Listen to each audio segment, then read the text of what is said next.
Ankitaji, the illegal immigration is a problem all over the world. It has, actually, we have Right. discussed about their problems in Manipur. We have seen the aftermath of Jammu and Kashmir, and we are seeing how it is ravaging Europe at the moment. And the Commission report is actually providing some light into the solutions and all that. In your opinion, what are the possible solutions in Assam's context that we could mitigate the effects of illegal immigration? Right. So most importantly, we need not understand this problem only from the point of view of economics, because trying to understand it from the economic perspective, like, so these immigrants are poor, they have come to Assam or any other part of the country for a livelihood, in search of a livelihood. By doing that, we are trying to somehow justify illegal immigration, which is wrong, because it is a threat to our national security. It is a threat to our limited agricultural land and resources. And the increasing spate of illegal migrants from across the border has increased so many conflicts, so many different problems that we see in our society today. So most importantly, we should not reduce this issue to the binaries of Hindu-Muslim divide, as has been done in the media and certain academic circles, because otherwise it wouldn't generate the sense of political awareness regarding illegal immigration. So the fear of becoming a minority in one's own land, as I mentioned, it has more to do with culture and civilization, and it is not simply a religious matter. Of course, there is the religious angle to it, but the most importantly, it is about preserving a community's culture and civilization, because when a culture is lost, everything is lost. And the Supreme Court of India, which is the country's highest judicial authority, had also taken note of this crisis, the illegal immigration crisis, and the consequent demographic change in Assam. And the Supreme Court itself termed it as an external aggression. This was the case of Sarbananda Sonowal versus Union of India in 2005, where the court clearly stated, and I would like to quote here what the court said: this being the situation, there can be no matter of doubt that the state of Assam is facing external aggression and internal disturbance on account of the large scale migration of Bangladeshi nationals.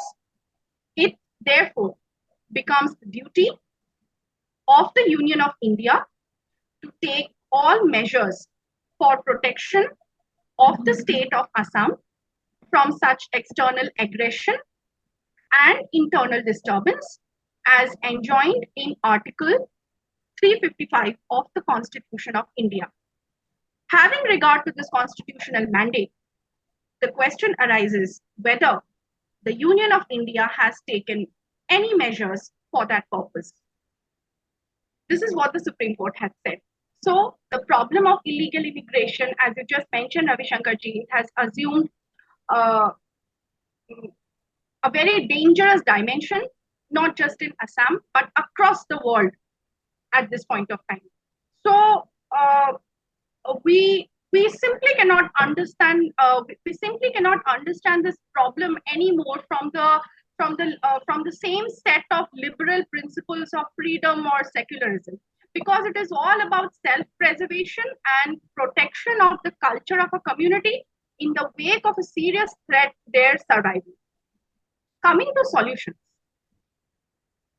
most importantly, and the first and the foremost solution is the construction of border roads and completing border fencing.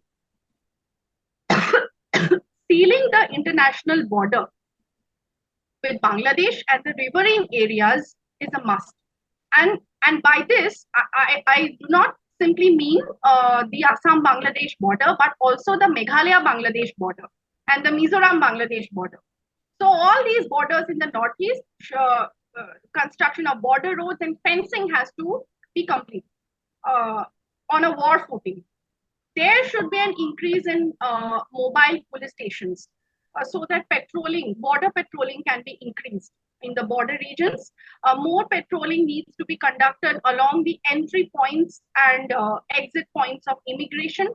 besides ensuring strict punishment for any government official, any border security official, in case they are not fulfilling their duties related to illegal immigration. Revenue officials who are responsible for registering land and other immovable property to Bangladeshi immigrants, they, in case of any crimes they commit, it should be regarded as a non-bailable offense. All kinds of corruption, uh, especially corruption linked with legalization of immigrants, providing them with ration cards, voter ID cards, all these kinds of crimes should be dealt with strictly by the Indian state. All their basic facilities, such as health benefits, pension, employment benefits, all of these should be curtailed. The Border Security Force, BSF, should be given power to shoot at sight in case of illegal entry into the country. This is a must. Also, strict policy measures, including an error-free and a computerized NRC, National Register of Citizens, for the detection of immigrants and withdrawing their political rights.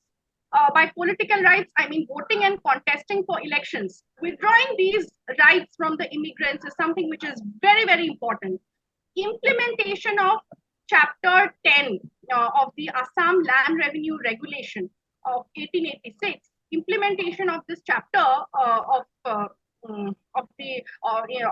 implementation of Chapter 10 of the Assam Land Revenue Regulation of 1886, which is about the protection of tribal lands and taking measures to restore tribal lands which have been encroached by non-tribals or specifically by Muslims in various parts of Assam in violation of this act. Is extremely important to protect the rights of the native population through land protection. Because till the time they do not have land, they are not safe. So, common property resources such as forest lands, wetlands, hills, grazing lands, they need to be protected as well.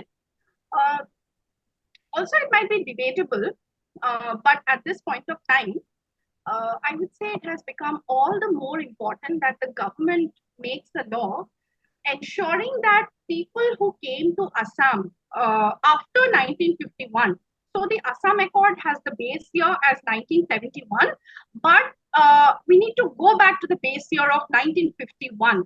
So people who came to Assam after 1951 and their descendants, there has to be a law on this, that these people simply they are not allowed to purchase land in Assam, and any violation of this should be strictly punished.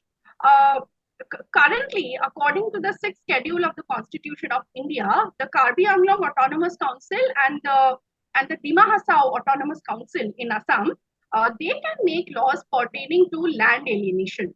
And similar rights can be exercised by the Bodoland Territorial Council as well. But what is important with these special rights is the fact that they do not only ensure additional rights to the tribal communities, but curb and modify the rights of outsiders as well, including even legal citizens from other parts of the country and even the state. So, thereby disallowing encroachment. But I think an attempt of a similar nature is probably what the need of the hour is in the entire state of Assam, ensuring constitutional safeguards for the native population, especially in terms of political representation, is extremely important. Because when they do not have political power, they are powerless. They do not have a voice. So at present, in the 126-member Assam Legislative Assembly, a total number of 31 MLAs are Muslims.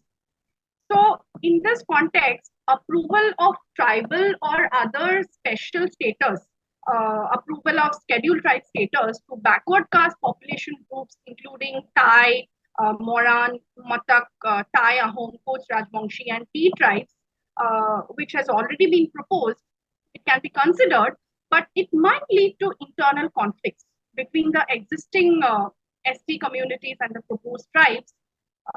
So there needs to be a mechanism to ensure equality among all these groups. And most importantly, emphasis needs to be more on self-employment for Hindus in Assam so that there is less competition between them and the Muslim immigrants over scarce resources and jobs.